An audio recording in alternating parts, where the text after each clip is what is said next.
Pa, pwede po ba ako sunduin sa school? May activity po kasi kaming gagawin eh. Tapos meeting na rin po para ng magulang. Ngayon na ba? Sabihin na tayo papunta doon. Sabay na po tayo. Sige, hintay mo ako. Magbibis lang ako ha. Sige po ba? Hintay mo ako. Okay, tara na. Paano yan? Ba't gawin niyo po damit mo pa? Malam to kung ano to. Eh pa, ba't ka po naka-crop top pa? Eh, pupunta ko tayo sa school. Uso ngayon yan eh. Si Dennis Trillo nga, nakita ko nakaganto eh. Pa, pagtitinginan tayo ng tao yan pa. Boy, naman nga eh. Siyempre, pagtitinginan talaga tayo dahil nakauso ako. Uso ngayon yan, oh, crop top. Alam mo ba ang crop top na yan? Noong pa yan, mga 1970s pa. Ngayon, nagsusot talaga ng mga ganito noon. Mga lalaki.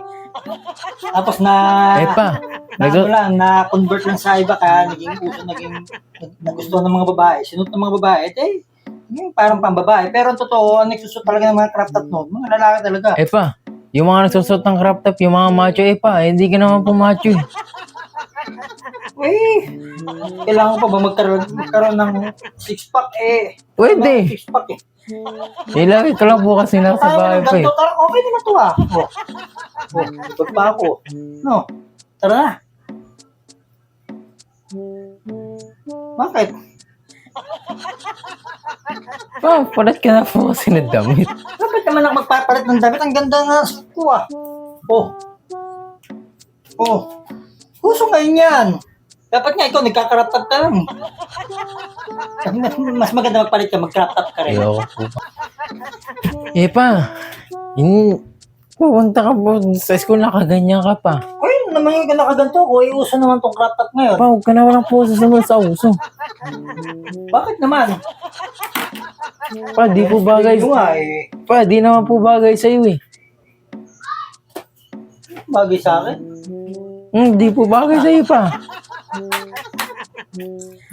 Ganda nga yun. Pa, balik mo na po yan kay mama pa.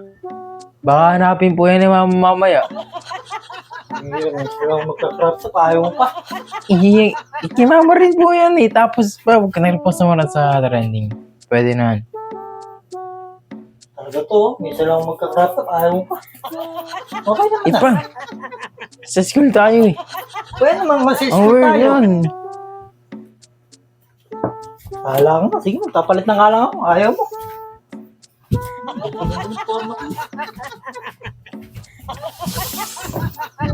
Ano ba yan? So, naman ako sa trending si Papa. Nakakrap pa. Bayan si Papa. Susunod na lang sa uso, palpak pa.